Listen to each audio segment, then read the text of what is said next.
अध्यात्म की शिरोमणि, श्रमणों की परंपरा के मुकुटमणि, सारे श्रमण आज भी जिनका नाम प्रशस्तियों में गौरव के साथ लिखते हैं, वीर वाणी का मंगलमय प्रसार प्रचार करने वाले,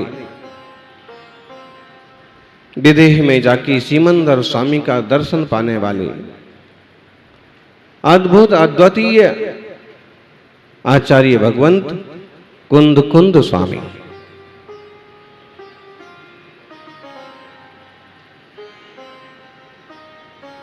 प्रवचन सार ग्रंथ में मंगलाचरण करते हैं और आप देखिए इतने गहरे अध्यात्म के ज्ञाता हैं कि जिनके अध्यात्म का बिगुल पूरे विश्व में बजता है। वे आध्यात्मिक आचार्य सबसे पहले प्रणाम करते हैं वीर भगवान को। ऐसे सुरासुर मणु सिंध वंदिदम धोध घादिकम मलम पड़मामि बड्ढमाणम तिथम धम्मस्य कर्तारम। इंसान आध्यात्मिक जितना हो जाता है उतना ज्यादा विनम्र हो जाता है, उतना ज्यादा प्रज्ञावान हो जाता है, उतना ज्यादा पूज्यों के प्रति समर्पित हो जाता है और उसकी वह जो अंतरंग में निर्मलता होती है बाहर भी फूट पड़ती है। आचार्य कुंद कुंद स्वामी वर्धमान महावीर स्वामी को वंदन करते हैं और कहते हैं कि जिन्होंने घातिया कर्मों को धो डाला है, जो सुरों असुरों इंद्रों नरेंद्रों महेंद्रों के द्वारा वंदनीय पूजनीय है, ऐसे भगवान को हमारा नमस्कार।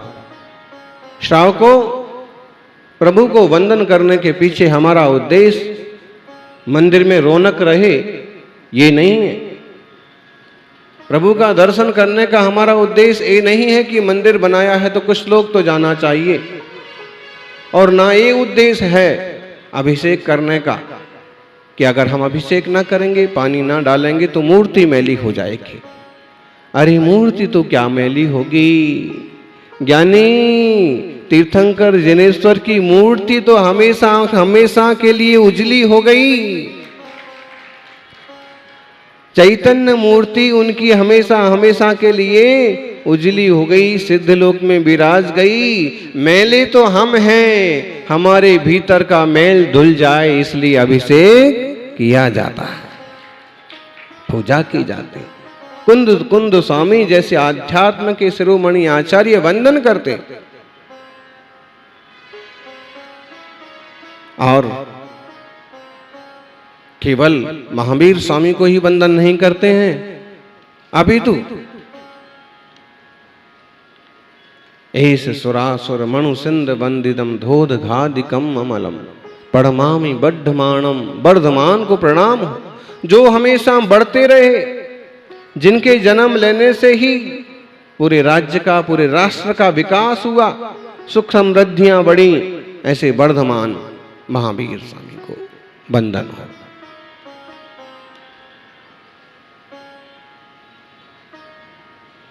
से पुण्य ठहरे सभी तीर्थंकरों को, सबको एक साथ सबको अलग अलग भी बारंबार प्रणाम।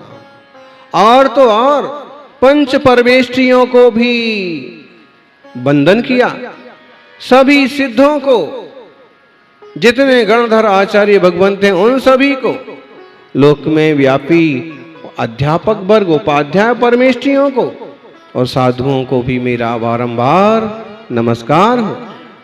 उन साधुओं का जो रत्नत्रय रूप आश्रम है, जो पंचाचार रूप दर्शनाचार ज्ञानाचार चारित्राचार तपाचार और वीर्याचार रूप आश्रम है,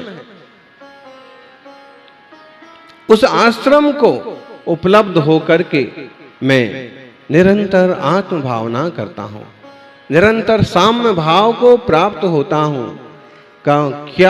क्यों साम्य भाव को उपलब्ध होता हूं, क्यों सौदा धारण करना, बोलो। क्योंकि विषम भाव का विष तो जीव ने जन्म जन्म से पिया है।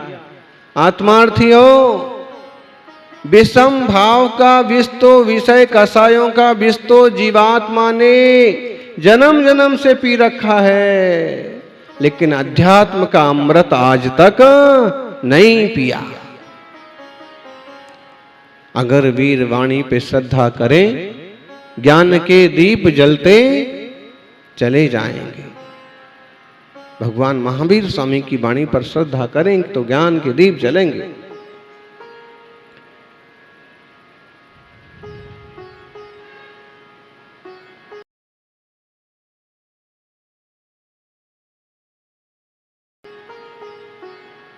विषय कसायों से बचने के लिए भगवान की भक्ति सबसे बड़ा सहारा है। मंगलाचरण किया है और मंगलाचरण में प्रणाम वंदन किया है सारे परमेष्ठियों को, और उनके उस आश्रम को मैं उपलब्ध होता हूं, तब तक मैं साम्य भाव को स्वीकार करता हूं, धारण करता हूं, जब तक कि निब्बाण संपत्ति, जब तक कि मोक्ष की उपलब्धि ना हो जाए। मोक्ष किस किस को जाना है? बोलो बोलो, जल्दी तैयार हो लो। मोक्ष किस किस को जाना है? हाथ उठा लीजिए। अच्छा, इतने लोगों को जाना है, बाकी लोगों को नहीं जाना। कम से कम हृदय में जिज्ञासा तो होना चाहिए, भावना तो होना चाहिए कि संसार के जाल में, विषयों के जाल में, कर्मों के बंधन के जाल में जीव ने बहुत पर्यायें भोग ली, बहुत भव भोग लिए। अब मुझे भव से पार जाने का पुरुषार्थ करना है। आत्मार्थियों, आप ध्यान दो, किन से वंदनीय हैं वर्धमान महावीर स्वामी? जिन तीन मुख्य पदों का यहां उल्लेख किया है कि वे चाहे असुरेंद्र हो, असुरेंद्र मतलब हो गए भवनत्रक देवों के इंद्र, चाहे वे सुरेंद्र हो, उसका मतलब हो गया सौधर्म आदि इंद्र, और चाहे वे मनुजेंद्र हो, मनुजेंद्र का मतलब हो गया चक्रवर्ती आदि। ये सब भी जिन्हें प्रणाम करते, मतलब क्या हुआ? जिन्हें तीन लोक के सबसे ज्यादा बुद्धिमान लोग नमस्कार कर रहे हैं, सबसे ज्यादा शक्तिशाली लोग नमस्कार कर रहे हैं। क्या कारण? निश्चित रूप से जिन्हें नमस्कार किया जा रहा है वे उनसे कुछ तो बढ़ चढ़ के होंगे। जिन धर्म मोक्ष मार्ग कितना अद्भुत और अद्वितीय है, कभी चिंतन करना। अगर कोई सादा व्यक्ति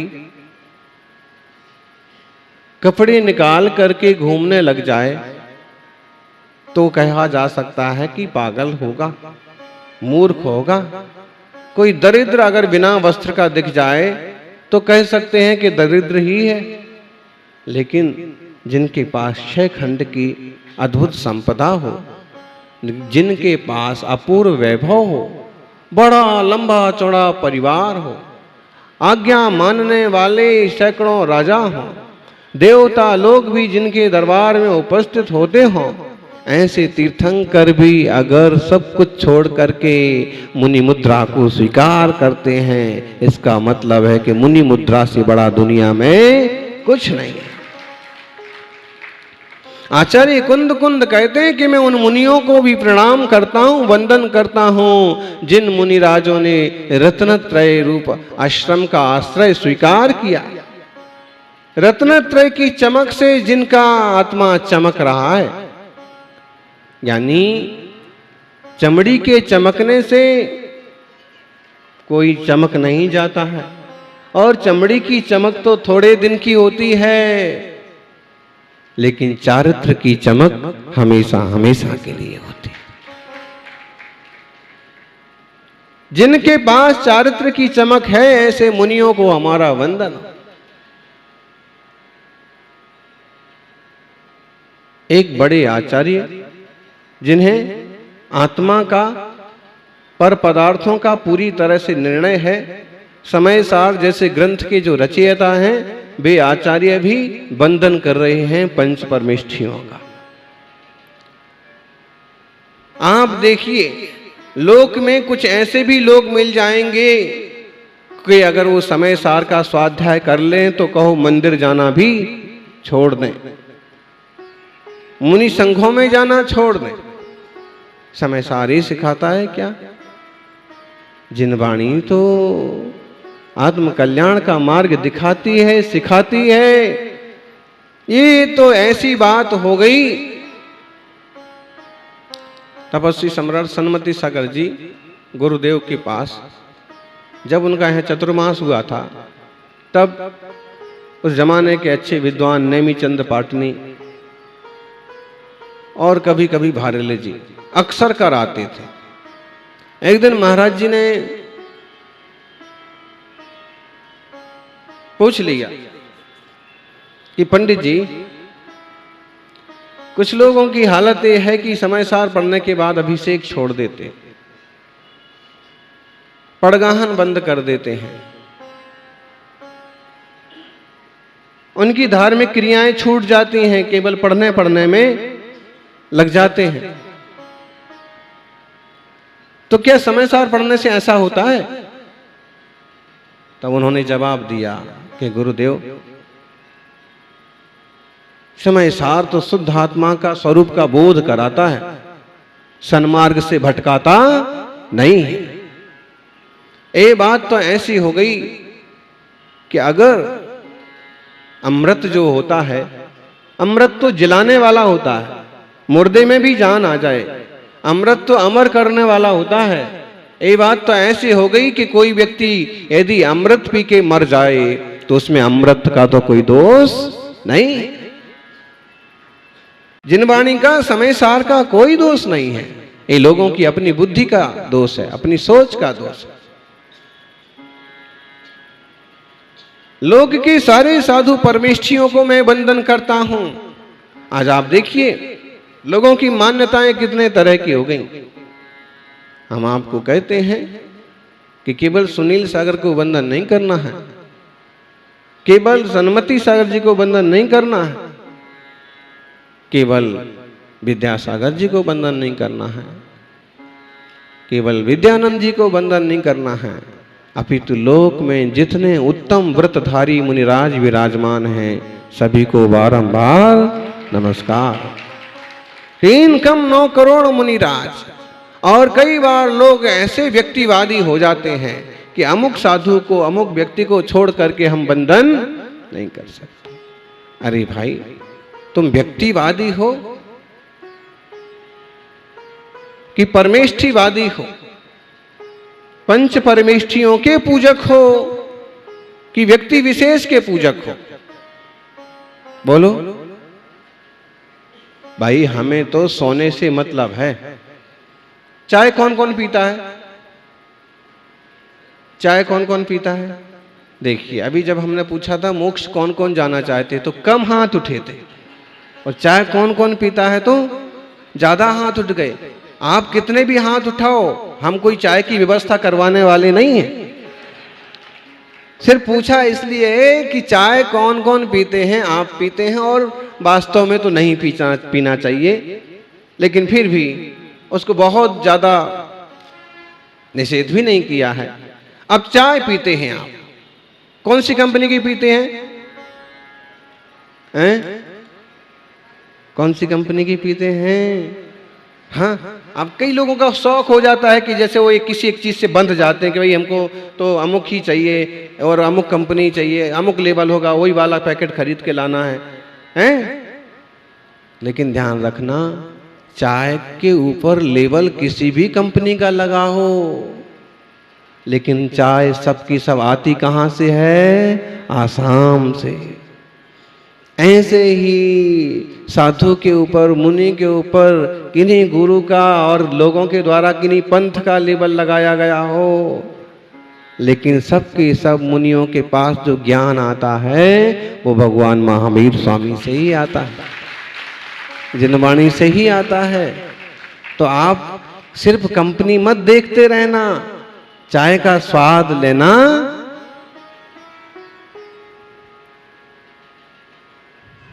अरे भाई, जब मुफ्त में मिलती है तब तो फिर आप बिल्कुल नहीं पूछते हैं कि कौन सी कंपनी की पत्ती डाली। अब यहाँ की कार्यकर्ताओं ने इतना बड़ा आपको मुफ्त का आयोजन कर लिया है कि भाई रोज आओ और रोज 8:30 8 बजे से 10 बजे तक बढ़िया चाय जिनवाणी की चाय पिलो। हमें सोने से मतलब है, किस ब्रांड का लेबल लगा है वो उतना महत्व तो नहीं रखता है। जिन मार्ग से मतलब है व्यक्ति विशेष से। व्यक्ति विशेष की महिमा तो इसलिए हो जाएगी कि सौभाग्यशाली है यह जीव कि इस महान मार्ग को इतने अच्छे से पालन करके आत्मशुद्धि के पथ पर बढ़ रहे हैं। अपना सौभाग्य भी जगाइएगा सज्जनों। पक्षपात नहीं करना चाहिए। यायेव मुक्त्वा नय पक्षपातम स्वरूप गुप्ता निवसन्ति नित्यम विकल्प जाला चित पक्षपातस तएव साक्षात दम्रतम पिबन्ति। जो लोग बहुत ज्यादा भेदभाव करते रहते हैं, बहुत ज्यादा विकल्प में पड़ते रहते हैं, उन्हें शांति नहीं रहती है। चाहे वो संसार संबंधी झंझट में पड़े हों और चाहे वो यहां आकर के धर्म मार्ग में आकर के उपद्रव कर रहे हो। शांति किसे होगी? यही मुक्त्वा नय पक्षपातम, नय का पक्षपात, ग्रंथ का पक्षपात, संत का पक्षपात, जाति का, पंथ का, ढेरों तरह के पक्षपात हो गए। पक्षपात मत करिए। पक्षपात करने वाले उलझे रहते हैं और पक्षों को ठीक तरह से जान करके अनेकांत का शरण लेने वाले भवपार चले जाते हैं। लोक का गुरु कहां है अनेकांतवाद को? लोक के एक अद्वितीय गुरु मैं अनेकांतवाद को नमस्कार करता हूं। परमागमस्य बीजम।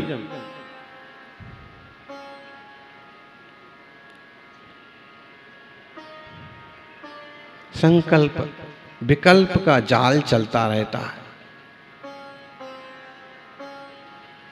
विकल्प जाल चित पक्ष शांत चित्ता, विकल्प का जाल छूटे और शांत चित्त हो ताएव साक्षात दम्रतम पिबन्ति।